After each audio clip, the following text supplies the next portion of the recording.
deep beside me. I'm fading to black, I'm fading. Took an oath back.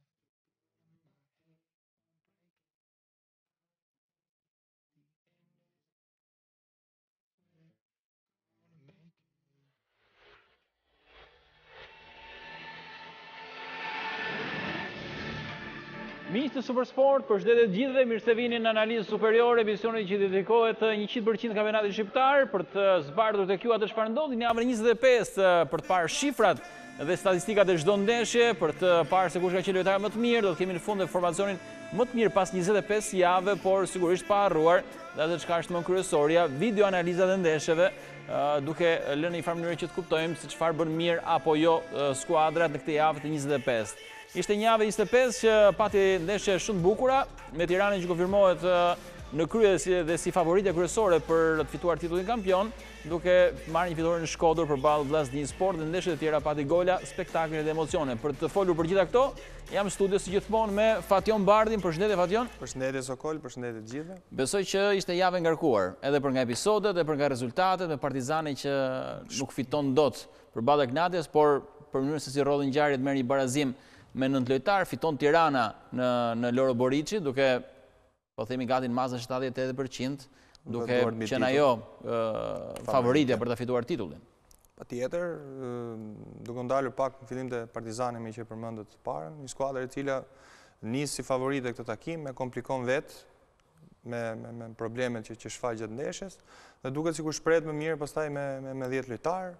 Eri komplikon dhe njëherë tjetër dhe në fund e zgjidh lojtari më i kontestuar i derbit, paktën për tifozërinë e Partizanit, dhe jep një pikë shumë të rëndësishme për mënyrën si shkoi. Ana tjetër, ndeshja e Shkodrës konfirmoi një Tiranë që tani më i ka vendosur gati të dyja duart mbi trofeun, një ekip solid, një ekip në ekuilibër që duket sikur nuk shfaq asnjë lloj pike dobët ose mangësie në fush, pa çka se dhe në këtë takim ishte me mungesa, trajneri Shej bëri disa lëvizje edhe gjatë ndeshjes dhe në fund ja doli të kaloi një kundërshtar shumë të fortë si Vllaznia.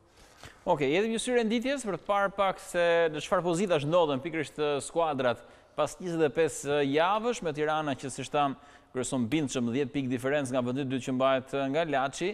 Më pas Laçi vjen Kuksi, Vllaznia dhe Partizani, me Kuksin që tashmë është një skuadër e vetme në vendin e tretë të renditjes, dhe në krahun tjetër kemi Teutën, Kastriotin, Egnatian, Dinamo dhe Skënderbeun, skuadra që të paktën për moment janë në garë për mbijetesën, edhe pse ndoshta të paktën për momentin Skënderbeu nuk është në pozita fort komode, pasi 7 pikë tani larg zonës tot.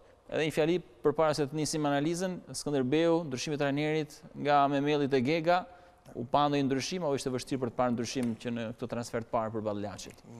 Vetëm ndryshim ndoshta mund të ishte në planin psikologjik për lojtarët e Skënderbeut, pasi të bësh një ndryshim në taktikë ose në vendosje në kaq pak ditë sa kishte trajneri Gega është shumë e vështirë. Dhe në fakt lojtarët e zgjedhur dhe mënyra e lojës e zgjedhur është në vazhdën e takimeve që drejtonte trajneri Memeli. Okej, mirë, nisim më njëherë me takimin e parë që do të analizojmë në këtë javë të 25, është ai i luajtur në Elbasan mes Partizanit dhe Gnatians, një barazim 2-2. Sërish ka disa gabime që ndoshta kthehen erpasere te Partizani, që është goli i parë, ne do shikojmë, por edhe momenti kur psende golin e dytë, janë disa përgjumje, nuk po them të individëve të caktuar, por besoj që të pjesës më të madhe të skuadrës. Era erës Partizani rikthehet këtyre problemeve të vjetra, një ekip që me momente duket sikur është futur në udhën e dur për të korruar rezultate, dhe në momente rikthehen këto amnezit që e penalizojnë. Skuadra e cila në letër të paktën para takimit duhet ishte favorite, duke parë dhe trendin që kishte, por në thelb fusha tregoi që çdo kundërshtar është i fortë, do impenjim. Dhe mbi të gjitha një takim si ky ku praktikisht nuk mungoi asgjë, nga kartonat te penalltia e humbur, te golat sekond fundit, dhe nuk e di kush nga të dyja duhet dali e mërzitur nga ky barazim. Partizani që merr një pikë me 9 vet, apo Egnatia që shikon të ikin 3 pikët vetëm 20 sekonda nga fundi. Shumë e vërtet kjo. Futujmë më njëherë në analizën e ndeshjes, pasi do të shkojmë më njëherë për të parë rastin e parë, ku është një moment që në sekondat e para të fillimit të ndeshjes ishte një mundësi e dhuruar që erdhi si po themi gabim i lojtarëve të Gnatias për të ditë Carën. Këtu dalja e portierit Puja është po them me gabuar dhe aventureske, pasi shohim që dysha qendrës Kaqbufi me Krasniqin janë kontroll të Skukës dhe me daljen e tij në atë parë pikë heq një pikë pasimi i Krasniqit, i cili detyrohet pastaj të bëjë këtë largim. Nëse Puja do ishte prapa, do ishte më lehtë për ta pasuar topin dhe pastaj ta shkelmonte. Në momentin që Puja do rrinte në kuadrat, Krasniqi do kishte thjesht bënte një kthim pas topit dhe pastaj Puja mund ta largonte. Dalja e tij ka vënë vështirësi pasi në atë moment afrohet edhe Skuka, i vë dhe presion dhe natyrisht krijohet kjo lloj situate ku Cara e kemi parë dhe kemi thënë që është lojtar deciziv për Partizanin në momente të caktuara, por hera herës shpërdoren dhe raste të cilat si kjo që ndoshta me pak gjaktësi mund ta konvertonte në gol. Okej, shkojmë tek rasti i dytë, që është goli i parë i Ignatias, i shënuar me shytin dhe një gol që vjen fation si pasojë e një mosmarrëveshje këtu, okej, dalja e Alban Hoxhës, por ma shpjego pak të rastin tani. Shumë se mosmarrëveshje këtu është një përgjumje më shumë pa ndar përqindjet e gabimit midis Matondos dhe Markut, por edhe në planin viziv duket që Marku është më në afërsi të topit. Këtu humbet një kohë. Tani Marku një pyetje, sepse ndoshta mund të pyesin edhe gjithë ata që shikojnë. Marku është me shpinë dhe nuk e shikon që ka kundërshtar. Mos ndoshta është edhe komunikimi që do të ketë pjesa tjetër e skuadrës për t'ia vënë në dukje atij që e ka lojtarin pas skrave. Në këtë moment natyrisht që komunikimi është shumë i rëndësishëm, por të dy lojtarët e Partizanit. Fal që ndërpres, në mos gaboj, shikoj që Marku hedhi vështrim djathtas kur s'ka lojtar, më pas ndërgjegjësohet vetëm në sekondat e fundit. Problemi është që edhe Matondo në këtë rast, pas janë të dy lojtarët që teorikisht duhet patrullonin hyrjen e zonës Partizanit, janë të dy me fytyrë nga loja dhe në këtë moment dikush duhet i kishte komunikuar Markut që ka një lojtar pas shpine, por po të shikojmë dhe kohën e reagimit Markut, pa e fajsuar se në fundit futbolli lojë gabimesh është, duhet kishte reaguar pak më shpejt. Këtu është dhe një fatkeqësi tjetër se ai që teorikisht është më afër topit ose ishte në atë moment ishte Belica i cili rrëshket. Kështu që dhe dysha e qendrës që e kishte lojën me fytyrë, në atë moment është në vështirësi për vete dhe e ka të vështirë të reagojë ose të komunikojë. Këtu ndoshta Sota mund ta kishte vënë në djeni Markun, por që këto janë ato situatat që Cara shpërdoron vetëm 20 minuta më vonë, gjen rrjetën shyti me një situatë gati analoge. Ai u tregua më i qetë, çoi topin kuadrat dhe gjetën golin avantazhi. Mirë, shkojmë tek rasti i tretë, është aksioni që solli tek fitimi i penalltisë për skuadrën e Partizanit, një moment në fillimin e pjesës së dytë, sapo kishte nisur, që shikon si protagonist Giuliano Skukën, një nga lojtarët që po kthehet në një lojtar shumë kryesor tek Partizani. Është lojtar i cili do ta vëmë re edhe në një klip tjetër, është lojtar shumë determinant për planin ofensiv të Partizanit, por këtu doja të evidentoj edhe një gjë shumë i fuqishëm me topin këmbë, por një lojtar me eksperiencën e Krasniqit, kur është duke fituar, është në avantazh në këtë moment, ka mundësi ta lidhi që këtu, që në këtë moment Skukën, e lët lirë, këtu mund ta kishte harxhuar një faull Krasniqi, duke ditur aftësitë atletike që ka Skuka, dhe në fakt Skuka në momentin që lirohet, prap ka mundësi Krasniqi të bëjë një faull, në momentin kur hyrin në zonë, pastaj ai që bën lëvizjen e fundit është Kaqbufi që në atë moment vetëm gjë që mund të bëjë që kishte edhe penalitet madh. Po, patjetër, prandaj thashë që reaguar më parë, që jashtë zone. Krasniqi është lojtar me shumë eksperiencë, kishte gjysmën e fushës në dispozicion për të bërë një faull taktik, besoi më shumë se ç'duhet, mendoi tek vetja dhe tek kolegët e tij, në atë moment zgjidhja më e dur në këndvështrimin tim do ishte një faull, se e kemi parë që Skuka kur niset me topin këmbë është lojtar shumë i vështirë për të markuar. Në momentin që hyrin në zonë, pastaj e kishte kollaj të bënte këtë manovër. Mirë, shkojmë pak golin e barazimit të Partizanit, 1-1 me Stenio Junior, lojtari që erdhi nga Stoli dhe arriti të shtonte 2 gola në këtë ndeshje.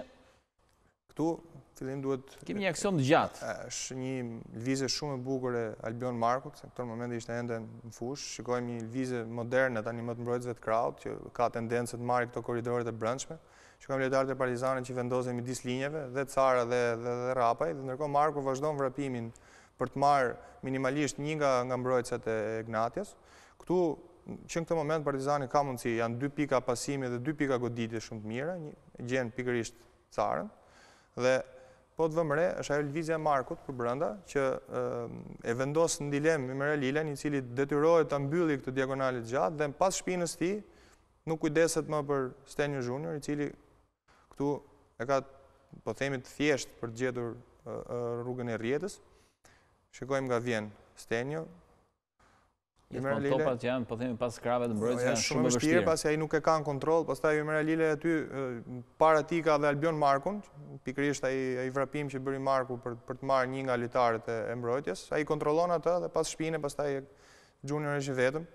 Se në fundit njerëzit mendojnë një ora shtyllë ose travers, tani këtu kur beson sulmuesi që ai top mund t'i kthehet në këmbë, mbrojtësi duhet të jetë akoma më në alert, pasi këto janë ato momentet ku një kombinim ose një përplasje jep pikërisht të rast edhe sjell golin e barazimit. Okej, mirë, kemi një tjetër rast Partizanit, pak a shumë i ngjashëm atë të fitimit penaltisë, është po në pjesën e dytë, por është në krahun e majt tani Skukaj që gjithmonë me hapin galopant që ka i vën vështirësi shumë ta kundërshtarët. Shikoni nga niset, Skuka është gati. Këtu Partizani është me 10 lojtarë. Është 8 metra me top në këmbë, çfarë freski fizike ka dhe mëkat për Mirosaljevic që nuk është i zotit të shfrytëzojë këtë top. Nga këto momente kuptojnë sa decisiv dhe sa e rëndësishëm është Skuka. Kemi parë në disa raste ku momentin kur ai niset në top këmbë është shumë i vështirë për të kapur. Dhe në këtë moment bile ishte i spostuar në krahun e majt, pasi Partizani ishte me një lojtar në pak, arrin të marrë pas vetes gjithë linjën defensive të Ignatias dhe krijon atë mundësi për Mirosaljevic, i cili ende nuk e ka gjetur golin e parë në Superligën shqiptare.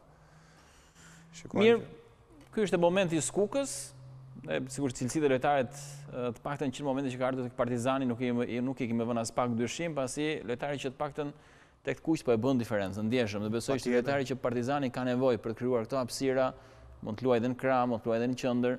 Me dhënat fizike që ka, nëse ingranohet pak më mirë dhe në lojën e skuadrës, në mënyrë që të vërim punë dhe me fushorët ose lojtarët që ka në afërsitë e repartit të tij, është lojtar do jetë akoma më i rëndësishëm. Por ai ka dhënë impuls fazës ofensive të Partizanit, është e dukshme dhe edhe numrat më pas e kanë treguar këtë. Okej, shikojmë golin e Shtubinës, ishte një gol që Partizani jepsoi 2 minuta nga fundi i kohës rregullt, me 10 lojtar luante. Këtu tani po të vëmë re në pjesën e sipërme është Skuka i cili detyrohet të kthehet dhe është Junior i cili këtu është në rolin e mbrojtësit djathtë, natyrisht që nuk është në rolin e tij. Ai arrin të kontrollojë pasi ishte nga lojtarët më të freskët dhe i shkon ndjek Jacksonin. Shikoni, e kontrollon dhe me sy disa herë, por ndërkohë lëvizja më e mirë që duhet bënte ishte të mbyllte dhe të kontrollonte pas shpinën e Bitrit. Këtu dhe devijimi i Hoxhës nxjerrja shloje praktikisht gjithë Bitrin dhe në atë moment gjithë linjën, pasi Bitri teorikisht ishte i fundit, pasi Junior ishte një hap më pas edhe po kontrollonte vetëm Jacksonin. Dhe nga tentativat që po bënte Partizani për të marrë një fitore dhe me 10 lojtar, vjen kjo lloj situate ku padyshim që ndikon dhe mungesa e një lojtari, por gjithsesi u arrit me shumë thjeshtësi në 5 metërshin e Partizanit dhe ky devijim i vogël i nxori praktikisht. Është një rast le themi që mund të menaxhojë më mirë, mund të evitohet. Patjetër, tani nuk mund ta fajsosh dot Juniorin pse nuk e ka aftësitë mbrojtëse kur është i vendosur në atë moment si mbrojtës i djathtë, ose nuk mund të parashikosh prekjen e Hoxhës që nxjerr jashtë trajektore Bitrin, por në logjik një skuadër e cila si Partizani që po tentonte të kërkonte golin e dytë, është zbilancuar por me një lojtar në pak dhe detyron Skukën të bëj gati gjithë fushën për të mbuluar daljen e Ymera Lilet në këtë rast, natyrisht që mund të menaxhojë më mirë aksionin që në fillim. Okej, mirë, shikojmë te barazimi 2-2 të ardhur pikërisht nga Stelio Junior me 9 lojtar, tani si ka mundësi që Ignatia ta psoj këtë gol? Se tani nuk po them që është sigurisht është merit edhe absolutisht dhe Partizani që del aty, por besoj që një skuadër tjetër në minutën 94 do të kishte pak më tepër ekuilibër mbrojtje apo jo? Patjetër këtu nis aksioni nga një top i gjatë i një fallit Matondos, praktikisht pranë vijës fundore të Partizanit. Dhe po të vëmë re nga pamja fillestare, shikojmë sa larg janë në repartet e Ignatias, minutën e 94, praktikisht me takimi kishte përfunduar. Shohim që janë vetëm 4 lojtarët e linjës defensive dhe me sfusha shumë larg. Dhe vetëm gjë që bëri Matondo, hodhi një top lart në kërkim të Mirosaljevic, që është i fortë lojën ajrore. Ai e vuri në zotrim. Këtu pastaj në momentin e fundit ndoshta nuk është pa faj dhe portieri Puja, pasi pson gol në shtyllën e tij. Dhe këtu faj duhet ndarë pak në analiza që do këtë bërë, besoj trajneri Ramadani do këtë filluar që nga momenti parë ku ai top i 8 metra top, që nuk arrin dot të ndalë asnjë.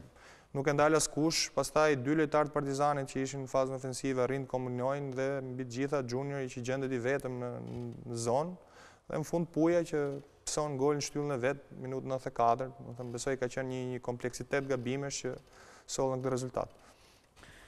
Mirë, shikoj pak statistikat e kësaj ndeshje mes Partizanit dhe Ignatias, që u mbyll 2-2, që flasin për një mbajtje sigurisht në një minutazh më të lartë topit të Partizanit, 27 minuta 41 sekonda, kundrejt 18 e 25 sekonda të Ignatias, por kemi edhe 7 gjuajtje në port Partizanit nga 17 tentativa. Përse përket shifrave, më duken shifrat deri ku të mira, apo jo, për një skuadër që mos gaboj nga minuta 60 luajti me 10 lojtarë dhe në fund e mbylli me 9. Numrat janë shumë pranueshëm për Partizanin, ajo që besoj që pjesa më e madhe këtyre mund të jetë pjesën e dytë, se pjesën e parë ishte Partizani ishte pak më ngadalë, por që numrat Partizani ndryshe nga ose më saktë kjo javë ndryshe nga java kaluar prodhoi më shumë goditje në port, më shumë raste, skuadrat ishin më aktive dhe në kërkimin e rezultatit. Partizani ishte brenda numrave të vet, ndikoi patjetër kartoni kuq i Markut dhe i Bitrit, siç ndikoi dhe penalltia e humbur e Malës, por që nga ana statistikore është evident që Partizani ka bërë shumë më mirë nga Ignatia. Ignatia nga ana tjetër në këto takime edhe një pikë është i vlefshëm, por mënyra se si erdhi ndoshta do jetë pak e dhimbshme, pasi gjendeshin duke marrë një 3 pikë shumë të rëndësishëm Tiranë. Po thuaj se ndoshta deri diku gati 8% do i shpëtonte nëse e merrnin ato 3 pikësh. Edhe topat e humbur në një numër të lartë për të dy skuadrat.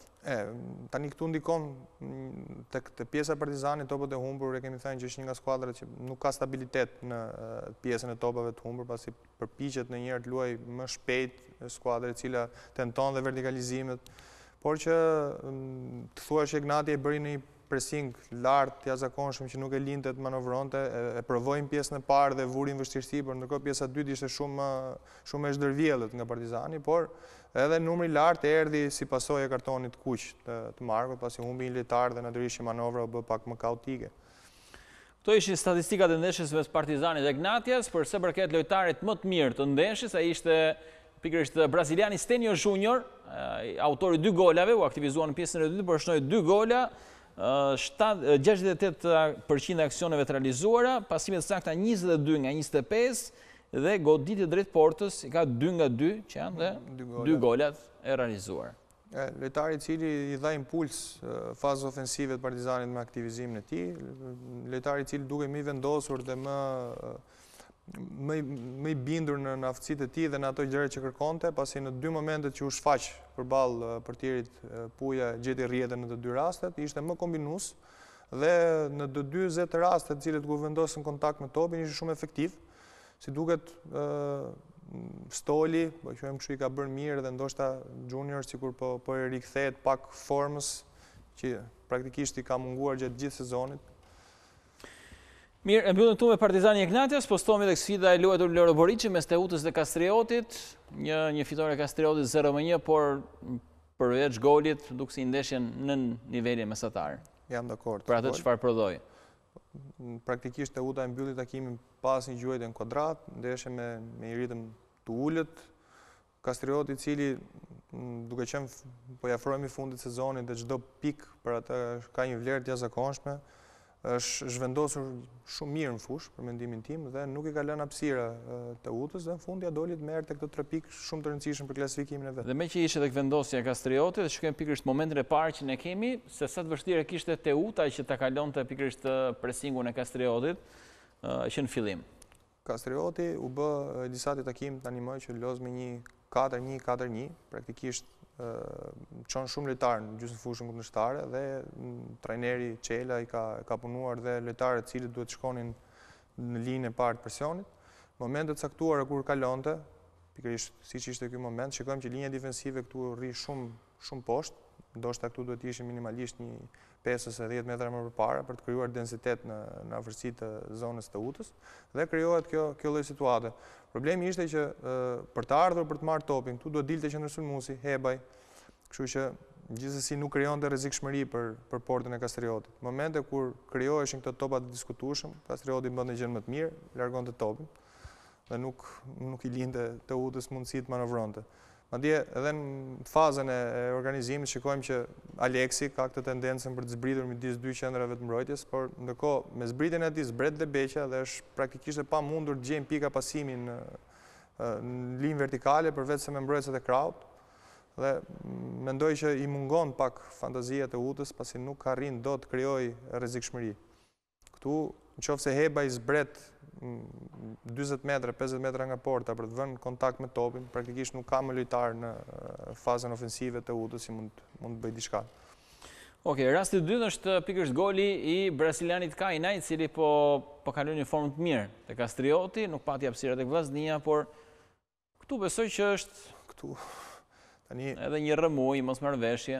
Janë 3 lojtar të Teutës, edhe këtu ka probleme komunikimi pasi janë 2 mbrojtës që mbulojnë Selmanin, vjen Yazgji që tenton të largojë topin dhe aty nuk ka mundësi të largojë topin, dhe Hebaj që kemi edhe një pamje tjetër që e mbështet këtë, Hebaj që ishte vendosur në markim së bashku me Yazgjin te Kaina e harron, ndalon dhe Kaina i gjendet i vetëm në atë lloj situate. Tu besoj nuk ka llogaritur, po themi Hebaj, duke qenë se topi ishte në kontroll, më ka menduar që do largohej. Problemi është që kur beson sulmuesi që në atë top mund t'i shkojnë këmbë, mbrojtësit ose ai lojtari që është i caktuar për të bërë markimin duhet besoj një lloj sa Kaina në këtë moment, pasi krijohen këto lloj fliperash, këto përplasjesh në zonë dhe ja ku Kaina tregohet më i shpejt për të përfituar dhe arrin me këtë goditje arrin të marrë 3 pikshin. Vendos ndeshjen. Patjetër, dhe të mendosh që aty janë 3 lojtar të Teutës, e kemi thënë dhe herë tjera që Teuta nuk ka shumë stabilitet në goditje standarde, gati javë për javë kemi përmendur që ka hasur shumë vështirësi, por në këtë lloj situate është vetëm Selmani, janë 2 lojtar përballë Selmanit dhe vjen Yazgji nga përballë dhe tenton të largojë një top. Këtu mjafton që dikush t'i flasi, që je vetëm dhe momenti i parë që ai mund të rrotullohej me trup, e largon topin nga një kënd tjetër, se aty s'ka mundësi dhe fizike ta largojë pasi janë 2 lojtar të Teutës që e pengojnë rrezën. Mirë, do shkojmë pak sepse Kastrioti një skuadër që është vendosur shumë mirë në mbrojtje, shkojmë pak linjat e ngushta që ka në mbrojtje skuadra që drejtohet nga Çela. Shikoni sa densitet krijon gjysmën e fushës vet, praktikisht i lejon gati 60 metra fush ekipit të Teutës, shikoni sa mirë koordinohen, nga ana lojës gati gjithë lojtarët janë 1-1, në dyshja e qendrës praktikisht dublojnë njëri tjetrin për të mbajtur sulmuesin kryesor. Lart është Greca, i cili duke qenë nga ana tjetër e fushës është në kontroll, është në gjysmë pozicion midis lojtarit, midis Vilës dhe mbrojtësit krau, dhe shikoni tani kur ndron kraun e lojës Teuta ose tenton ta kalojë, është përsëri Greca që shkon presion, del Dasani dhe detyrohet Yazgji që të uli ritmin e manovrës. Praktikisht Kastrioti nuk e lë vetëm vijën e fundit, linjën defensive të Teutës të qarkulloj topin, por nuk i lë pikat e pasimit. E vetmja mënyrë, shikoni sa të koordinuar janë, edhe kur krijohen hapësira midis linjave, shumë e vështirë për t'i gjetur, pasi janë gjithmonë nga ana tjetër e lojës, nuk janë nga krau nga zhvillohet loja. Dhe në momentet caktuara si kjo ku Vila lviz mirë, nuk e lën të marrë frymë dhe gjithmonë e ndalojnë me një mënyrë ose një tjetër. Okej, kalim tek rasti tjetër, kemi një top të rekuperuar nga skuadra e Kastriotit që çon më pas në një mundësi, por kjo vjen si pasojë e faktit që skuadra e drejtuar nga Çela është një skuadër agresive, një skuadër që ushtron gjithmonë presion ndaj kundërshtarit dhe e bën deri ku të vështirë. Këtu praktikisht e kapi afër gjysmë fushës vet, afër zonës vet rrepsisë të Teutën. Shikojmë këtu që Zoga i vendosur poshtë, merr me vete Kotobellin, Aleksi vonohet një fraksion sekonde për të mbyllur korridorin dhe Karakaçi shumë i zoti për të marrë atë hapësirë. Shikoni sa mirë. Ai që ndal aksionin është Uzen, që është qendërmbrojtës, i gjendur praktikisht 40 metra nga porta e Teutës. Këtu Aleksi që në këtë moment do të ishte më i shpejt për të bllokuar zonën. Në momentin kur ai humbet atë fraksion sekondi, shikoni ku gjendet Karakaçi, i cili me pak gjakftësi ndoshta mund të kishte shërbyer më mirë në zonë dhe mund të kishte gjetur golin e dytë Kastrioti në këtë moment. Dhe për ta mbyllur videoanalizën e kësaj ndeshje, do të kemi edhe rastin e fundit që kemi përzgjedhur pikërisht një mundësi tjetër të mirë Kastrioti që mund ta mbyllte ndeshjen këtu me Grecën. Këtu është minuta fundit e lojës, qendrat, Yazxhi dhe Qaqi kanë dalë për shfrytzuar lojën e tyre ajrore dhe pas gjendet Emiliano Villa. Shikojmë që në momentin kur rivët në topin e gjatë Sali, lojtari fundit i linjës është Villa, i cili natyrisht duke mos qenë mbrojtës nuk është i pozicionuar në mënyrë korrekte dhe i gjen në momentin kur Ayazi është në kërcim, e gjen veten duke vrapuar pas dhe e ka shumë të vështirë të vihet në zotrim të atij topi. Kjo gjë pastaj krijon situatën e Grecës, i cili me pak gjevftësim shumë, në minutën e fundit lojës, mund të kishte dyfishuar rezultatin dhe kishte bërë pak më të qetë minutat finale ekipit kurtan. Okej, shikojmë pak statistikat e ndeshjes mes Teutës dhe Kastriotit, që flasin për një dominim të mbajtjes topit nga ana e skuadrës Teutës, gati 38 minuta mbajtje topi, 71%, që është besoj përqindja më e madhe e mbajtjes topit nga Teuta në këtë sezon, por ndoshta ndikuar kjo dhe nga fakti që u gjend shpejt në disavantazh. Patjetër. 0 gjuajtje në port, kjo ndoshta lë për dëshiruar dhe vetëm 4 tentativa për më tepër Fatjan. Ndeshje që Teuta më shumë kontrolloi topin, por që siç e pam dhe nga momentet caktuara të takimit, Kastrioti ishte vendosur në një mënyrë shumë korrekte për të mbuluar gjithë hapësirat dhe nuk linte zonat lira midis dy reparteve, linjës defensive dhe mes fushës. Ishin shumë të përgatitur lojtarët e Kastriotit për të evituar çdo lloj situate problematike që mund t'i krijojë. Dhe në fakt Teuta vetëm gjë që arrinte të bënte ishte qarkullonte topin me lojtarët e vet në linjë defensive, pa arritur asnjëherë të gjente vertikalizimet ose të krijonte situata të rrezikshme. Nga ana tjetër Kastrioti shumë efikas, 5 tentativa, 4 i kanë port. Patjetër, pasi në momentin e parë që gjeti golin e avantazhit, arrinte hera herës të shfrytëzonte hapësirat që linte Teuta dhe krijonte mundësitë e saj për të gjetur edhe golin e dytë. Kastrioti çdo pikë që e ka me skuadrat të cilat i ka sipër vetes në klasifikim janë pikë shumë të rëndësishme dhe tani më skuadra është përveç faktit që është agresive, është solide, ka krijuar dhe një identitet saj në lojë, se vëmë re që në momentin kur është në zotrim topit është ekip që e gjen shumë mirë pikat e pasimit, ka mes fushë deri diku teknike dhe që del shumë mirë në momentet kur është në zotrim topit. Komplimente Kastriotit realisht. E ka rritur shumë. Në pjesë e 2 sezone ka rritur shumë nivelin për një skuadër agresive, një skuadër që ndërton një parë të ndeshje me Tiranën, ai goli me 1 minutë mbajtje topi, kështu që është ndoshta rrugën e duhur për të siguruar mbijetesën. Lojtari më i mirë i ndeshjes ishte Sokol Neziri, kapiteni i skuadrës së Kastriotit, me 73% e aksioneve të realizuara, me pasime të sakta 21 nga 23. Ka fituar 8 duele nga 12, duelet defensive ka 6 nga 8, ka humbur vetëm 2, ndërkohë që ka rekuperuar dhe 11 topa, nga cilët një në gjysmë fushën e kundërshtarit.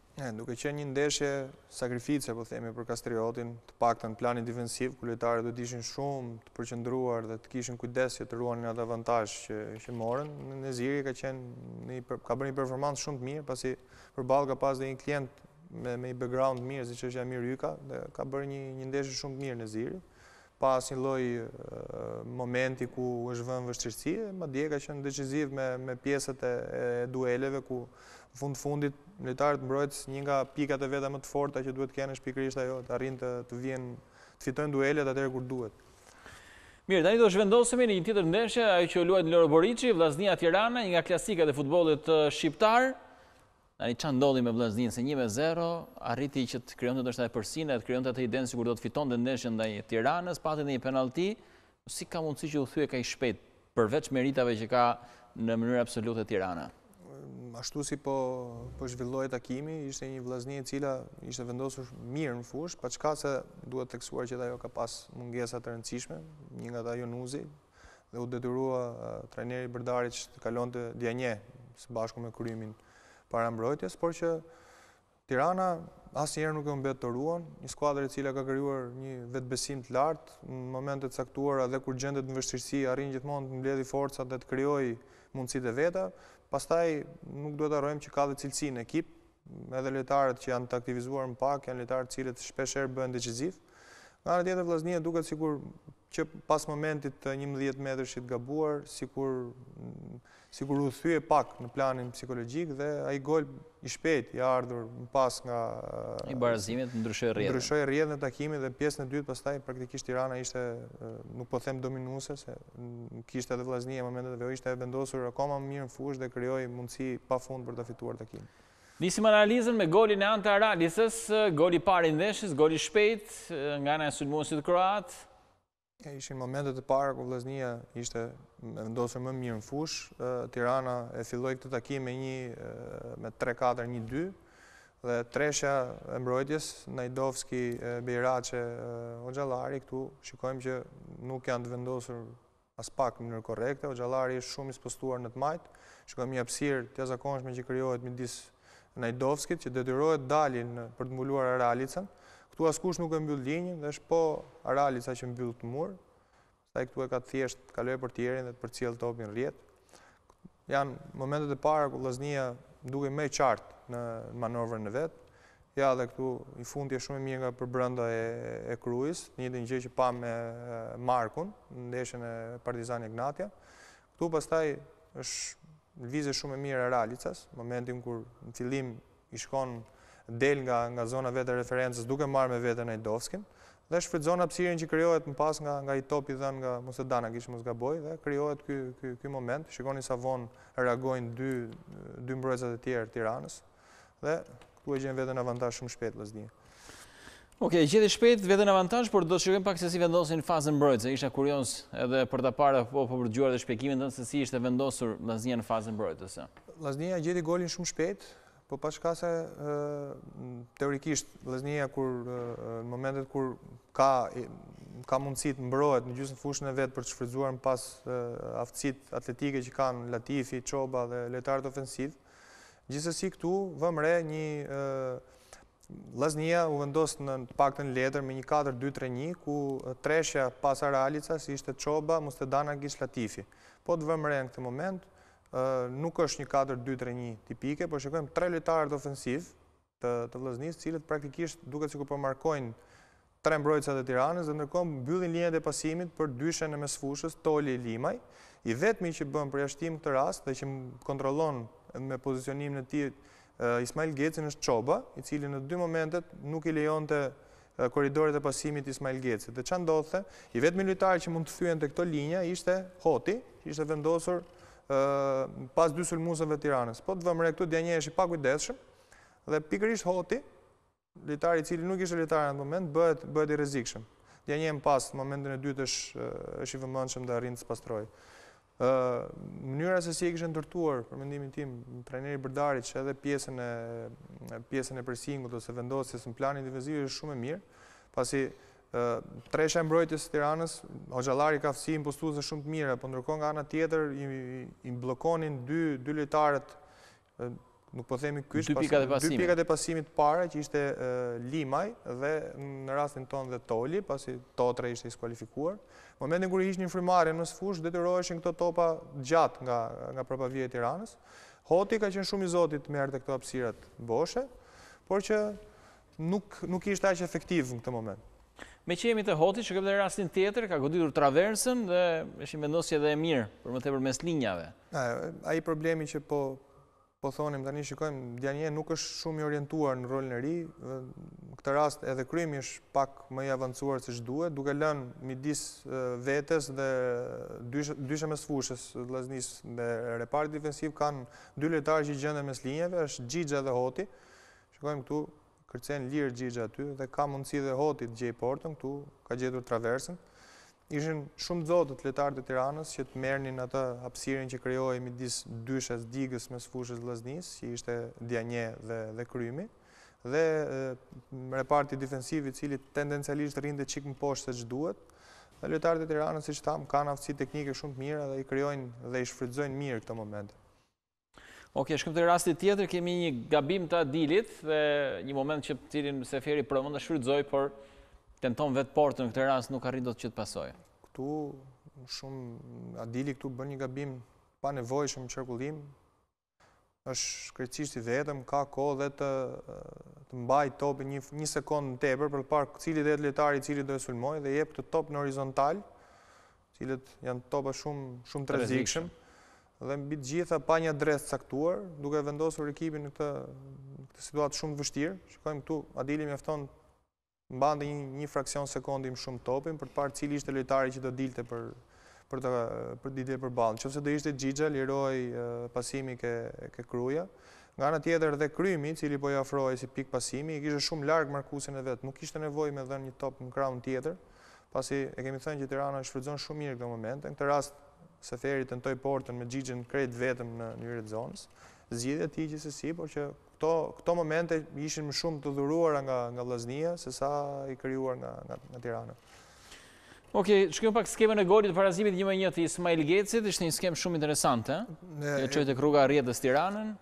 Ishte, shikoni, lojtari i Tiranës i të riqet, duke marrë me vete, mori me vete lojtarin e Vllaznisë si po kontrollonte, ishte Xhixha, lojtari që skema shumë perfeksion, ëh? Shkoi shumë mirë, siç çdo trajner do ndërronte kur e punojnë në letër, pasi jo gjithmonë dalin fikse siç mendojnë trajnerët, por ky është rasti tipik ku i ka dalë gati me perfeksion. Xhixha tërheq me vete lojtarin që po kontrollonte hyrjen e zonës, shkoni Seferi deli është i qetë, i lirë, dhe në momentin e parë po të vëmre hyrja e zonës Vllaznisë kishte shumë pak lojtar pasi ishin vendosur në zonë, dhe kur topi shpejt nis dhe topi është në lëvizje, lojtarët që janë në zonë rrin po aty, dhe lojtarët që vinë nga vjet dytë praktikisht janë zëres të pa kontrolluar. Shikojmë këtu Ismail Geci është përtej zonës 16-ës. Askush nuk e ka mendjen te ai, pasi ishte i pamarkuar, vjen te pika penalltis dhe e ka thjesht pastaj të gjejë rrugën e Rrjedhës. Okej, në rastin tjetër kemi një kundërshtim të skuadrës së Tiranës, sepse besoj që ja lejonte edhe rezultati, Vllaznia kërkonte që të gjente golin e dytë, ndërkohë që lindte deri ku dhe hapësira prapa. Këtu janë sekondat e fundit pjesës parë. Shikojmë mes fusha e Vllaznisë që është praktikisht jo e balancuar, është e vendosur lart dhe jo në mënyrë korrekte, pasi çdo lojtar që ata do të kishin kontroll, ishin nisur pas shpinës tyre. Shikojmë Krymi, ndoshta edhe nuk janë në gjendjen e dur fizike, i lodhur nga aksioni, ka vështirësi të kthehet.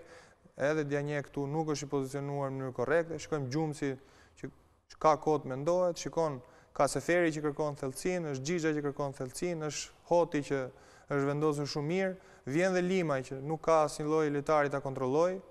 Praktikisht Vllaznia këtu e kishte humbur të ruan dhe ishin vetëm pak sekonda nga fundi i pjesës parë dhe dëmi mund të ishte akoma më i madh. Mirë, në pjesën e dytë shikojmë pak golin e Tiranës. Goli 2-1 ishte gol shumë i bukur. Që në momentin e parë kur u rekuperua topi nga Tirana, shikojmë këtu me aksioni i rrjedhshëm, pasimet sakta, niveli teknik i lojtarëve të Tiranës për të admiruar dhe gjaktësia. Shikojmë këtu çfarë pasimi i jep Xhixha për Hotin. Hoti vonon dhe një sekond. Kush duhet ishte tek Hoti? Tani këtu në momentin e parë që Tirana hyri në kombinacion, u thyen gjithë markimet, ajo që unë me sy të lirë, lojtari që ishte më afër ishte Adili, por Adili çuditërisht duket sikur shkon nga ana e Seferit dhe jo të shkojë nga qendra e mbrojtjes. Dhe pikërisht aty ku është Hoti, shikojmë, lëvizja që bën Adili ka tendencën për të vajtur nga krahu i lojës dhe nuk kontrollon kundërshtarin. Nuk kontrollon kundërshtarin dhe me të gjitha parimi është që të shkosh te porta aty, jo te lojtarit, ku ishin dy lojtarë të Vllaznisë që po përpiqeshin të mbyllnin zonën, por aksioni në vetvete është aksion manual ku lojtarët e Tiranës me një takim arritën të shkonin deri ke 5 metrashi dhe këtu është gjaktësia dhe e Xhixhës, pas dhe Hotit që vonon një fraksion sekonde goditjen dhe gjen rrjetën. Okej, dhe për ta mbyllur analizën me një mundësi të Vllaznisë me Đurđević, që ishte rasti i fundit që kemi përzgjedhur në këtë ndeshje. Shikojmë që Vllaznia edhe në momentin kur Tirana shkoi në avantazh ishte shumë vështirë të krijonte aksione të rrjedhshme dhe të kishte një farë logjike në impostim. Këtu dëmtimi i Tolit që në pjesën e dytë u aktivizua si mbrojtës i djathtë, i hoqi një lojtar markim dhe çekuilibroi pak skuadrën dhe në atë moment u gjet Đurđević i vetëm në hyrje të zonës. Ai në atë moment tentoi portën sepse instinkti sulmuesit, por ndërkohë aty kishte edhe një lojtar të vetëm, Hoxha, mos gaboj. Ja, në këtë moment me Tolin tok, mbrojtësi i djathtë mungon. Dhe Vllaznia sulmon pikërisht në krahun e djathtë të Tiranës dhe në momentin ku ngrihet Toli, shikoni që ai lojtar që duhet ishte në markim te Đurđević, Najdovski, mungon pasi u detyrua dilte te lojtari i Vllaznisë që ishte me top. Në moment, Đurđević ndoshta duhet ta kishte shfrytzuar pak më mirë. Okej, tani shikojmë statistikat e ndeshjes mes Vllaznisë dhe Tiranës. Kemi lojë efektive diku tek 46-47 minuta. Besoj ndoshta jo për një ndeshje si Vllaznia Tirana jo në nivelin e pritshëm. Jo në nivelin e pritshëm, pasi Vllaznia u gjet në dizavantazh, kishte shumë kohë përpara në momentin kur ishte 1-2, u priste të ishte pak më aktive në lojë, u vëre që loja ishte shumë e fragmentarizuar, shumë vonesa, duke sikur të skuadrat Vllaznia në këtë rast nuk ishte shumë aktive ose nuk ishte në ritmin e saj të zakonshëm, se okej që kur luan me Tiranën dhe janë dizavantazh edhe ngarkesa psikologjike, sidomos në Shkodër ndihet, pasi ndihet rivaliteti që kanë pasur të paktën në vitet e fundit, përveç se në histori që nuk diskutohet, por që duke sikur lojtarët e Vllaznisë nuk po e kërkonin me bindje golin e barazimit dhe loja ishte pak apatike, nuk krijuan ato rrezikshmëritë që prisnin. Vetëm në një goditje standarde ose rasti Xhurxheve që ishin për tu dalluar, pjesa tjetër nuk ishte në ritmin e duhur. 13-5 gjuhet në port për Vllaznin, pra nga 13 tentativa 5 kuadrat, 14-3 për Tiranën, nga cilat 2 në rrjet. 2 në rrjet, nga 3 gjuhet në kuadrat, 2 kanë shkuar në rrjet. Por mbien sy dhe numri i lartë i topave të humbur, sidomos edhe tek Tirana 133 topa të humbur.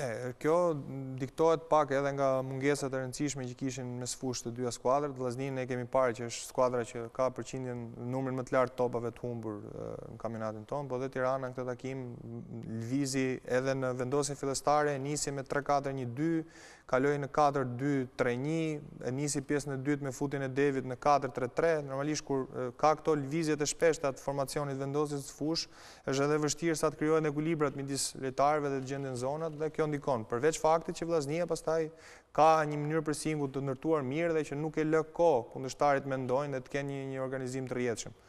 Logjika çon që topat e humbur nuk janë në një numër të jashtëzakonshëm për llojin e ndeshjes që u luaj. Para se të shkojë tek lojtari më i mirë, largimi Brdarić të duki drejt, si e shikon?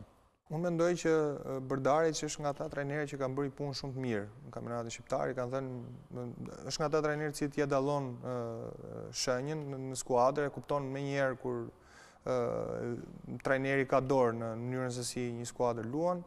Dhe unë nuk gjykoj dot për te kësaj që ne shohim në përditshmërinë e sportive, se tani pjesën tjetër atë marrëdhëniet apo gjërat e tjera ne nuk i dimë. Për pjesën sportive, mendoj që ishte një nga trajnerët më të mirë të kampionatit ton, që në thelb i dha një identitet shumë të qartë ekipit vet, që krijoi një vizion loje që te Vllaznia kishte kohë që ne nuk e gjenim, dhe që mendoj që ishte vlerë shtruar e kampionatit ton.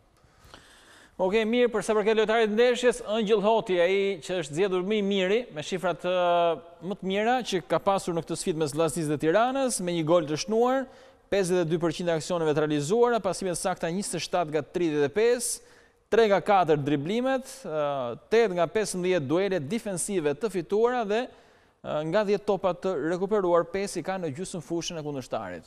Ishte shumë lojtar i rëndësishëm në skakjerën e trajnerit Çe, ishte ai lojtari që duhet luante midis linjave, bëri më së miri këtë detyrë, përveç për te golit shnuar që ishte me vlerën e 3 pikëve, duhet vlerësuar dhe mënyra se si Hoti u orientua në hapësirë dhe në kohë dhe diktoi momentet caktuara të lojës, kalonin nga këmbët e tij. Dhe mbi të gjitha dhe shpirti sakrificës, pasi për te gjithave ekipi punon si një filharmonik dhe çdo lojtar do të japi kontributin si në fazë defensive ashtu edhe në fazë ofensive. Hoti e ka bërë shumë mirë këtë, mungesë të lojtarit si Totre që te Tirana ka peshë dhe në momentin e parë që u dha mundësia Hoti bëri shumë mirë dhe u zgjodhe të paktën nga ana statistikore dhe lojtari më i mirë i ndeshjes. Okej, tani shkojmë tek sfida e lutur në Kamës mes Dinamos edhe Kuksit, një fitore 0-2 e Kuksit, me Devollin që largohet. Kuksi kthehet tek fitoria, tek loja, po themi, karakteristika apo ka ndryshuar diçka? Për hir të vërtetës ka ndryshuar diçka në lojën e Kuksit. Jemi mësuar që ta shikojmë më dominante në zotrimin e topit, jemi mësuar që ta shikojmë më të prirur drejt kombinacioneve, skuadra e cila gjithmonë numrin e pasimeve ka pasur jashtëzakonisht shumë të lartë dhe topat e humbur i ka pasur shumë të pakët, por një lojtar për mendimin tim që ndoshta ka të njëjtën rëndësinë që rregullimin e topit siç ka Pablo De Lucas dhe Taipi është dhe Bruno Lulej. Që nga më koha kur Lulej nuk po aktivizohet për arsye dëmtimi, është vënë re që Kuksi nuk provon të impostojë nga poshtë, por lojtari që e zvendçoi paktën këtë takim Bytyçi, gjëja e parë, zgjidhja e parë që kishte në impostim ishte topi gjatë drejt Fejxhaos. Heqja një lojtari si Lulaj e ka detyruar deri diku Kuksin që edhe mënyrën se si organizon lojën të paktën mbrapa ta ketë më të rimoduluar dhe praktikisht shpeshherë zbristem shumë Pablo De Lukas për të vënë kontakt me topën e parë dhe ose zbrisnin dy vëllezërit Taipi për të bërë pikën e parë të pasimit. Po ndërkohë nuk i kemi parë ato pasimet, atë tiki-takën e vogël të Kuksit me linjë defensive. Okej, shikojmë një herë mënyrën e impostimit të Kuksit, që është dhe rasti i parë që kemi përzgjedhur këtë ndeshje për ta pasur më të qartë edhe që Fatjoni e preku, që gjithmonë nuk niste më, po themi, atë që deti me Lulën nga poshtë për kërkoj. Këtu shikojmë që Pablo De Lukas për t'i shpëtuar dhe presingu të Dinamos, spostohet në krahun e majt, kemi Ndrecën i cili avancon gati si winger i shtuar, dhe Milunovic i cili teorikisht duhet mulon të vendin ku gjendet Ngreca, futet në përbrenda dhe krijon praktikisht një, shikoni ku është Milunovic, është gjithë ajo zonë që mund të preferoj në atë moment nga De Lukas, por që preferoj top në gjatë. Shikojmë tani sa mirë kishte dalë Shqiprim Taipi, pa çka se aksioni nuk vazhdoi në atë lloj dinamike, por që Kuksi ka një identitet mirë lojë, do të thonë mënyra se si përpiqet ta ndërtojë është gjitha e mirë menduar, nuk janë topa të hedhur të paktën nga lojtarët e tij kyç ose mënyra logjika se si shkon rrjedhja e aksionit. Janë gjitha të mirë menduar, edhe fakti që De Lukas u spostua nga zona nevralgjike si 6 që rri para mbrojtjes, duke u spostuar në krahun e majt, e largon nga presingu i Dinamos dhe pikërisht dalja si Dibes, pasi teorikisht duhet ishte ai lojtari ta kontrollonte, i hap hapësira Milunovic. Imagjinoni tani nëse De Lukas shkallëzonte tek Milunovic, shikoni ku ishte Taipi, pa lojtar dhe zona do ishte i vetëm. Mirë, shikoj pak se si vendoset Kuksi në linjën mbrojtëse në këtë ndeshje përballë Dinamos. Edhe këtu tani Kuksi nuk është më në momentet caktuara, ose mendoj unë edhe me kundërshtar të caktuar, këtu ka preferuar t'ia lëri gjysmën e fushës Dinamos për të parë edhe mënyrën se si Dinamo do impostonte.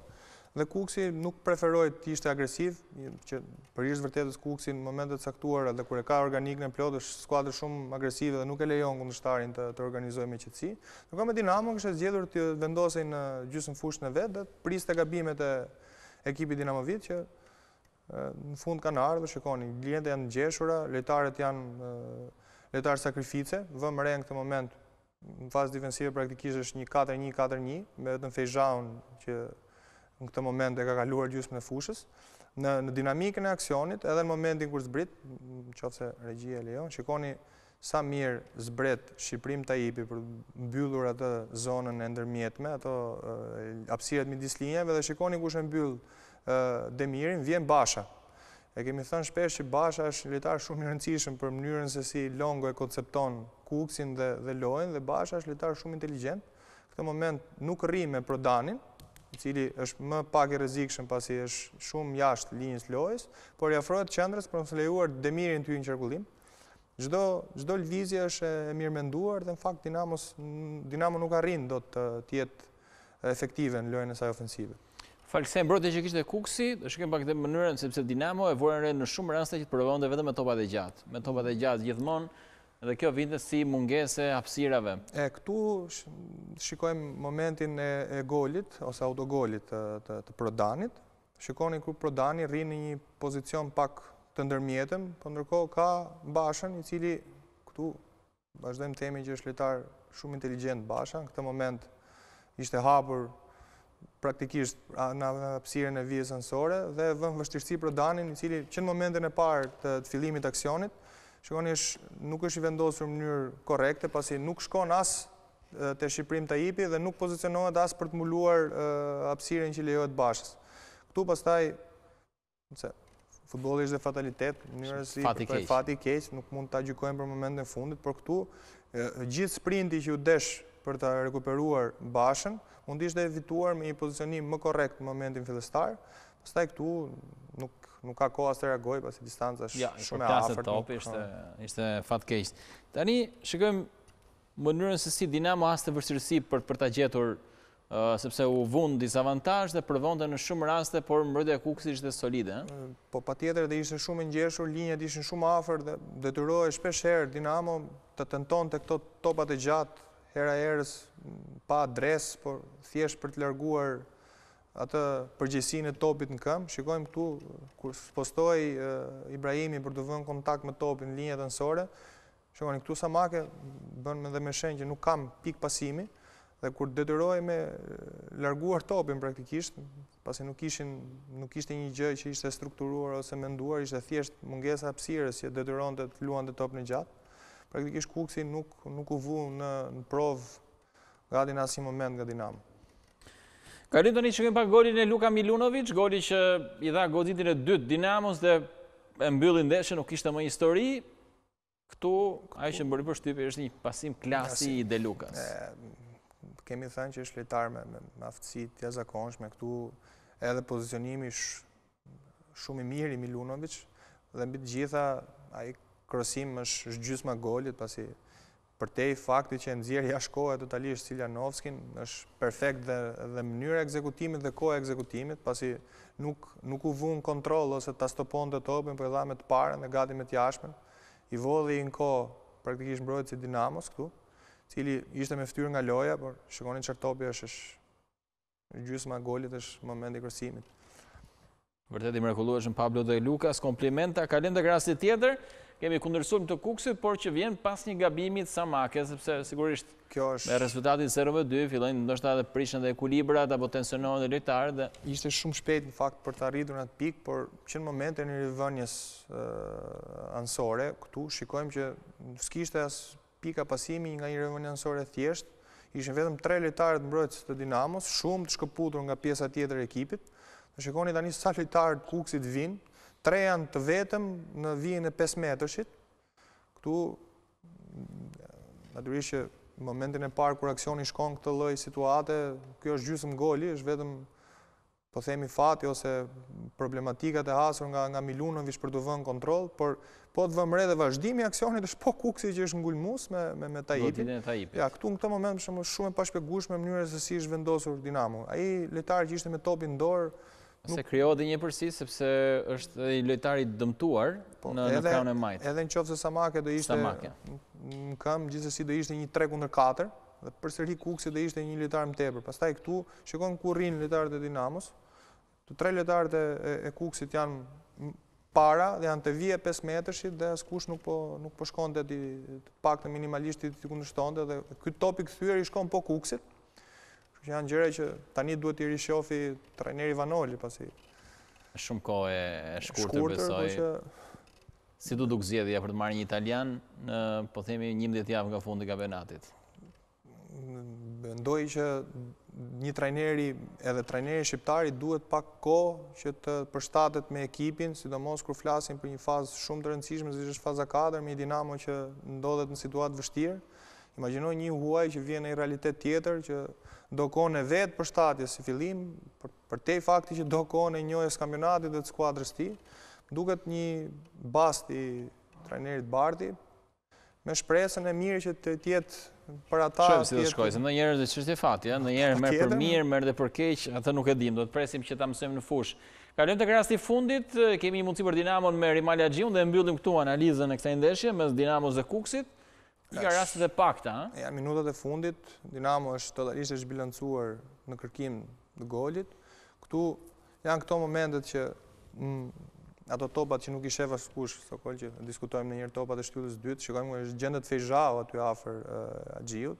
Fejzhau e bën atë hapin e tij për të vajtur mbulim, por ndërkohë është me i Kovones, pasi ndërkohë Haxhiu ishte pozicionuar në atë moment, ishte vendosur mirë me trup, por përsëri gjujt e lë për dëshiruar. Këto janë ato situata që mendoj që duhen korrigjuar të gjitha skuadrat, pasi kur themi që skuadrat kanë një fazë defensive, një fazë ofensive dhe lojtarë të caktuar, paçka se ndoshta nuk kanë karakteristika shumë të mira defensive ose ofensive qofshin, siç është rasti i Fejzhaus, të paktën minimalisht në pozicionim duhet ishte më afër Haxhiut dhe nuk duhet i linte kohën për të koordinuar, pasi në atë moment me një rezultat tjetër, jo me një 0-2 të konsoliduar nga Kuksi, ai moment mund të ishte shumë më me pasoja tjera për Kuksin. Kështu që janë gjërat vogla, po që era herës për një trajner po patjetër, mbi të gjitha kur ne e kemi vënë re nga java në javë që Longo është trajner që i parapëlqen të punojë me detajet, këto mendoj edhe ato gjërat e vogla të tjera që duhen rregulluar dhe që të përsosen shumë brenda një ekipi. Shikojmë statistikat e sidhës mes Dinamos dhe Kukësit. Kthehet Dinamo e shifrave kur ishte në momentin më të keq, nga 8 tentativa, vetëm 2 gjuajtën në portë, ato kanë qenë momente shumë pak të rrezikshme, edhe pse ka një diferencë të lehtë për sa përket mbajtjes stopit, por tham që është e papërfillshme. Mjafton të shikosh 2 dhëna që për mendimin tim tregojnë 70% e goditjeve në kuadrat e Kukësit. 144 topat humbur Dinamos. Numër rekord. I evidentuam dhe ne në video që e kishte shumë të vështirë Dinamo të hynte në qarkullim, fal soliditetit që kishte Kukësi në fazën defensive. Dhe mua personalisht nuk më çuditi fakti 144 topave të humbur, pasi nuk kishin fluiditet manovër, detyroheshin të luanin këto topat e gjatë, që hera herës nuk ishin asë një adres të mirëfillt. Nuk ka nga ana tjetër, Kukësi u tregua skuadër cinike, por cinike mund tjetë edhe me 2 gjuajtje në portë, por kur ke kualitetin e Kukësit, ke mundësi të krijosh dhe më shumë. Dhe fakti që 70% e goditjeve shkuan në kuadrat, tregon që gjithsesi skuadra i shpërgjigjur shumë mirë vendosjes, edhe mënyra e organizimit të lojës ishte goxha eficiente. Mirë, shikojmë lojtarin më i mirë i ndeshjes është Filip Gligorov, mbrojtës i krahut të djathtë të skuadrës Kukësit me 70% e aksioneve të realizuara, pasimit sakta 34 nga 42, driblimet i ka 2 nga 2, ndërkohë që ka fituar 17 duele nga 21, duke rekuperuar dhe një numër të konsiderueshëm topa, është 20 nga cilët 3 në gjysmë fushën e kundërshtarit. Në kaqen e mbrojtjes ishte lojtari me prezencën që unë ndjem shumë, pasi 80% e dueleve të fituar, e kupton sa të vështirë ka pas lojtari Mihana dhe Prodani dhe kishin përballë Grigorovin këtë takim, lojtari i cili ka performancë konstante, kemi vënë re që Longo e aktivizon me rregullsi dhe që ka fituar besimin edhe te vetja dhe te stafi, dhe që për hir të vërtetës ka dhe disa numra shumë interesante në takim, kështu që përgëzojmë Gligorov. Okej, kalim tek ndeshja fundit tani, ajo mes Laçit dhe Skënderbeut, një barazim 0-0, Laçi shnoi në fund, goli u ndua nga vari, por në tërësi ishte për ty kjo ndeshje, duke qenë se Skënderbeu vinte me trajner të ri, ndërkohë që Laçi ka, po themi paktën një 3 javë që nuk po kthehet dot në ato rezultate që ne ishim mësuar. Dhe në këtë takim Laçi ende nuk po e kalon dot atë fazën e vetë të blackoutit, nuk po del dot nga kriza e rezultateve që kanë përfshirë, dhe që në momentet caktuar reflektohet dhe në lojë, pasi Laçi nuk është se nuk ka krijuar, Laçi krijon, por në momentin kur ne kemi parë Laçin në formë, edhe ato gjysmë rastet i transformonte në gola, por nga ana tjetër edhe presioni i skuadrës ka qenë në nivelin më të lartë. E kemi parë që sikur nuk janë fort bindur, ose më saktë nuk e kanë atë vendosmërinë për të kërkuar dhe për të gjetur rrjetën, dhe manovra mund të jetë fluide deri në një farë zone, më pas sikur çedon në finalizim ose në atë pas në fundit. Okej, shkojmë një herë tek rasti i parë, aksioni i Laçit me mentor Mazrekajn, aksion klasik i skuadrës Mireliosës. Janë këto daljet e pozicionimet e Mazrekajt, i cili praktikisht është një regjizor i fshehur i Laçit. Këtu në këtë moment shohim dhe një rotacion të lezetshëm, një vendosje shumë e mirë e Laçit. Shohim Akniemi i cili afrohet Guindos në momentin kur Roganović avancon në krah. Këtu futja për brenda e Mazrekajt, sjell një situatë Ujka që gjendet me zonën e lirë përpara, dhe ndërkohë avancimi i Sheut në këtë moment i heq presionin e Jean Victorit Ujkës. Mazreka natyrisht në atë moment zgjedh goditjen port, po ndërkohë e kemi parë me 10 herë kur është deliu në fush, është ajo pasimi klasik i Mazrekajt dhe që tentohet kuadrati. Këtu Mazrekaj shkoi vet, por që gjithsesi është hyrë tek ato aksione tipike që kemi parë Laçit. Ja këtu në këtë moment për shembull Akiniemi ka nga winger i krahut djathtë, futet për brenda dhe krijon këtë situatë. Praktikisht Laçi këtu është me 2 sulmues që janë luajnë afër zonës. Kemi Roganović i cili praktikisht shtohet si winger dhe nga ana tjetër është Ziko që bën njëjtin gjë. Dhe për mbrojtjet në rastin e Skënderbeut mbrojtjet me 5, detyrohen 3 qendra të afrohen 2 lojtarëve të Laçit, detyrohen 2 lojtarët e Fashës të mblidhen më shumë. Po në atë moment lirohet Mazrekaj dhe shikoni çfarë hapësire krijohet në hyrje të zonës, pasi kjo ngjeshje natyrisht ka dhe kosto. Këtu duhet ishte edhe komunikimi duhet ishte më i mirë, pasi nuk mund të kishe 2 pika pasimi në hyrje të zonës plus Mazrekaj me topën këmbë. Okej, qëndrojmë po të Klaçi, një tjetër aksion, por këtë herë me Akiniemi, sulmuesin ardhur në janar. Ky ishte një aksion shumë i bukur, e kemi thënë shpesh herë që Guindo është lojtar shumë inteligjent, edhe është një nënç që krijon zonë përveç se e njeh shumë mirë portën, dhe lojtar me vizion edhe në momentin e pasimit. Shikojmë sa bukur Guindo këtu merr kohë dhe pozicionimi i Akiniemit pastaj është shumë i mirë. Ajo që le për dëshiruar është goditje. Dhe Akiniemi është përshtatur shumë mirë me vendosjen te Laçi, mungesë të Zarubicës. Edhe ai është lojtar i cili e nuhat shumë mirë situatën, siç është ky moment. Shikoni sa që ku niset për të marrë pikërisht atë zonë të lirë të lënë nga propavia e ekipit të Skënderbeut, vetëm ajo që i mungon është pikërisht saktësia, që do e shikojmë edhe në një aksion tjetër. Po, aksioni radhës është sërish dyshja Guindo Akiniemi. E këtë rast bile është një kryqëzim shumë i bukur i dyve. Është përsëri Guindo i cili e kemi thënë sapo herë i tham që është lojtar që ditë pozicionohet shumë mirë. Këtu shikoni sa mirë kryqëzohen dy lojtarët e sulmit të Laçit dhe në momentin e parë që ky top vertikalizohet, Akiniemi praktikisht ka mundësi dhe patjetër që duhet bënte më mirë, nuk është i saktë në finalizim. Pozicionimin e tij, goditjen. Do shikojmë tani aksionin që solli kartonin e kuq të Velkoskit, momentin këtu tani Malota intercepton këtë top dhe del si pik pasimi për shokët e skuadrës. Këtu humbet ky top, por në momentin kur del një nga qendërmbrojtësit, dy ansorët, që në rastin tonë është Ziko me Velien, duhet patjetër të mblidhen në qendër, pasi nuk mund të lësh vetëm një qendërmbrojtës.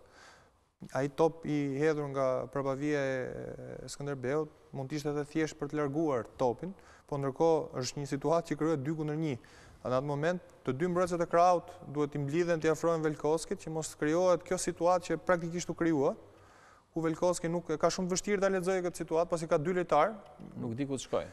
Patjetër dhe mbi të gjitha nuk mund të shkojë as para kërcimit topit, pasi nuk di si të mund të reagojnë lojtarët, kështu që gabimi nuk është i Velkovskit në plan teorik, është i gjithë linjës defensive, dy ansorëve të cilët duhet të kishin ardhur në mbështetje, minimalisht duhet të kishin kontrolluar një nga lojtarët, dhe tjetri Ziko në rastin tonë duhet ishte në mbulim me Velkovskin që mos krijohej kjo situatë.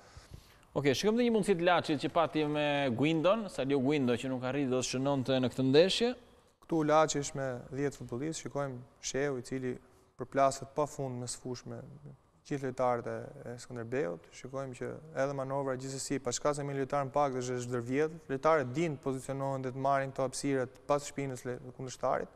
Shikojmë Ujka këtu me daljen e Jean Viktorit merr këtë zonën e lirë dhe shikoni tani është Mazrekaj që ul këtë top shumë të bukur për Guindon, i cili me hapësirën që krijua u përpoq bënte më të mirën me të majtën, por që nuk edhe ai në këtë takim nuk ishte shumë të paktën në gjetjen e kuadratit nuk ishte shumë efikas. Dhe për ta mbyllur me analizën e kësaj ndeshje kemi rastin e fundit që është një pasiguri e Dejan Sheit, mbrojtësit e Skënderbeut që më pas mund të kushtonte shumë, por ishte pritja e Xhepit që arriti të bënte diferencë. Kjo ishte një situatë shumë e komplikuar për të zgjidhur kështu siç e zgjidhi Shei, është i vetëm në atë moment, e ka lojën përballë, nuk ka nevojë ta lindë atë top të kërcente dhe mbi të gjitha ai topi kthyer me kokë nuk mund të shkojë nga rrezja e portës në momentin kur nuk e kontrollon dot lojtarin që të vjen nga pas. Shikoni, ai nuk e shef Zylfiu mos gaboj, që i afrohet dhe në atë moment ai topi kthyer aty ose do zgjedhësh ta largosh jashtë rrezës portës, pasi gjithsesi ti nuk e shikon dot lojtarin që të vjen pas. Jo ta kthesh. Po, në fillim ndoshta nuk duhet lënë fare top ti kërcente para fytyrës, pasi ishte vetëm, ndoshta mund të vijë në kontroll dhe ai e kishte situatën, do ta kishte edhe ai situatën në kontroll. Po një topi kthyer me kokë në një kënd shikimi ku ti nuk e shikon lojtarin që të sulmon pa shpinë, siç bëri në fakt lojtari i Laçit, një kohë me vonesë mund të shkonte Xhepi në atë moment dhe ishte 11 metrash. Gjithë ndeshja e ndërtuar në një mënyrë të caktuar mund të shkatërrohej nga një sekondë vetë. Mirë, statistikat e Laçit Skënderbeu tregojnë për një ndeshje që Skënderbeu ishte pozicionuar në mbrojtje, të tregojnë dhe shifrat, shumë pak mbajtje topi, 14 minuta e 36 sekonda, vetëm 3 gjuhete në drejt kuadratit dhe vetëm një ishte në port, ndërkohë që Laçi ka bërë një ndeshje të mirë, 16 gjuhete drejt portës, 7 në kuadrat, përqindjen e mbajtjes topit 29 minuta, edhe pse do të thënë që ka qenë një ndeshje e dobët për se përket lojës efektive, 22 minuta lojë efektive. Ka qenë 35 falla në këtë takim, ishte shumë ndeshje që në këtë javë po, ishte shumë e fragmentarizuar, loja që vonohej herë pas here dhe që nuk kishte rrjedh, përveç momenteve ku Laçi ishte impulsiv dhe tentonte të krijonte situatat e tij në rastet e tjera kur ishte Skënderbeu në zotërim ose kur kishte momente që mund të vonohej loja, realisht vonohej dhe nuk merrte dot ritëm takimi. Lojtari i ndeshjes, Julian Sheu, ka bërë një sfidë mrekullueshme, pikërisht përballë Skënderbeut me këto shifra, 84% e aksioneve të realizuara, pasimet sakta 49 nga 56, driblimet 7 nga 8, ka fituar 29 duele nga 35, duele errore 5 nga 5, i ka 100%, dhe 13 topa të rekuperuar, 5 në gjysmën fushën e kundërshtarit. Tani performanca e Julian Sheu këtu është, nuk po them e frikshme se duket, por që realisht është në afërsi të perfeksionit, pasi po flasim për një lojtar mesfushor që me tendenca defensive, por që gjithsesi ka një kundërshtar përballë, se përgjithsisht kush merr mesfushën, thonë merr dhe takimin, por një lojtar mesfushor qendre që fiton gati 30 duele, është shifër e jashtëzakonshme. Lojtar që përtej kësaj dhe hyn triblim dhe është i saktë në pasime, lojtar modern për kampionatin ton, dhe performancat tilla tregojnë që është një niveli shumë të mirë. Julian Sheu, e kemi thënë era herës që ka karakteristika shumë të mira, por që mjafton të shikosh të numra, kupton që janë numra jashtë normales për Superligën ton. Lojtar që ndoshta shumë shpejt mund ndjeki rrugën e lushkës pra për t'u larguar. Duke parë performancat që ka dhe rritjen që ka si futbollist, mendoj që ta provonte edhe ai një herë veten në një ligë më të fortë për ta kuptuar realisht sa është rritja efektive e tij, sepse këtu te ne në kampionatin ton, pa çka se edhe kampionati jon ka rritje, por duket sikur është një lojtar që tani më e ka ardhur koha për ta bërë atë stepin tjetër pra, për të bërë hapin tjetër. Dhe vim në fundin e emisionit, vim tek momenti i formacionit më të mirë, të shohim nëse ka pasur ndryshime apo jo. Fation, qëndron Bekaj në port, Marku në krahun e djathtë, Xhallari në Ajdovski nuk ndryshojnë, Ndreca i ka rimar vendin Allmuçës. Basha qëndron me Latifi nga krahët e mesfushës, rikthehet Sheu në formacion dhe Gjilbrim Tajipi e shoqëron dhe Seferi Guindo nuk ka ndryshime. Ndryshimi parë ai Allmuça Ndreca, duhet të rithekësojmë që janë përsëri shumë afër. Ndreca shumë pak përpara në indeks në raport me Allmuçën, kështu që betejë e krahut majt vazhdon të jetë shumë e hapur. Nga ana tjetër, Marku paçka se u ndëshkua me karton të kuq, nga ana tjetër ai që ishte më afër, Gurishta, nuk u aktivizua, kështu që nuk pati mundësi për rotacion. Dysha qendrës të Tiranës vazhdon të bëjnë shumë mirë, për te golit pësuar, janë dy lojtarë shumë konstanto. Xhallarin e kemi thënë që është lojtar i cili praktikisht në klasifikimin e statistikor është lojtar i cili ka një farë diferencë nga qendrat e tjera. Ajo që vazhdon të jetë betejë ndezur është mesfusha, qendra e saj, pasi krahu i djathtë Basha praktikisht është shumë konstant dhe ka një rendiment gjithmonë shumë të lartë, kështu që dhe ai është ndihet i parezikuar. Ndërkohë dysha e qendrës do jetë gjithmonë lëvizje. Këtë javë mungonte Totre, që është një nga lojtarët e cilët është në valle për të mbajtur një fanel titullare e formacionit jon. Julian Sheu me performancën që pam natyrisht që arriti të mbyllja të gepin që kishte me Limajn. Dhe sulmi patjetër që janë po ata dy, Latifi në smajt. Latifi vazhdon në këtë takim, Latifi nuk bëri një performancë të jashtëzakonshme, bëri performancën e tij të mirë ose normale, duke parë që ai është lojtari i cili preferon të jetë gjithmonë në qendër të lojës vllaznisë, por nga ana tjetër Xhixha, që është lojtari që në teori duhet është alter ego i tij në atë rol, pati shumë spostime brenda takimit. Njëherë ishte sulmues i parë, pastaj më vonë u spostua si winger për të dalë në atë pozicion dhe nuk arriti dot, domethënë, të bënte atë kapërcimin statistikor për të marrë vendin.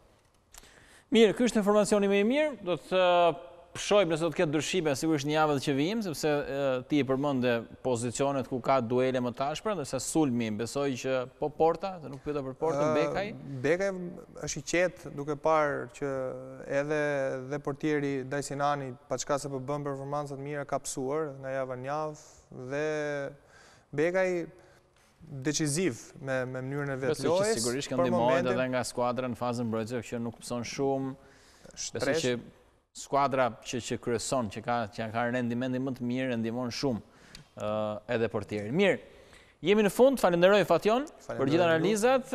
Analizë superiore do kthehet sërish javën e ardhshme, por ju kujtoj që për çdo emision që do të doni të shikoni, mjafton një klikim në kanalin e digital zyrtar në YouTube për të parë jo vetëm këtë emision, por edhe gjithë emisionet e tjera nëse doni të shikoni analizën e ndeshjeve të kampionatit shqiptar. Bashkë do të shihemi javën e ardhshme, deri atëherë miru takov.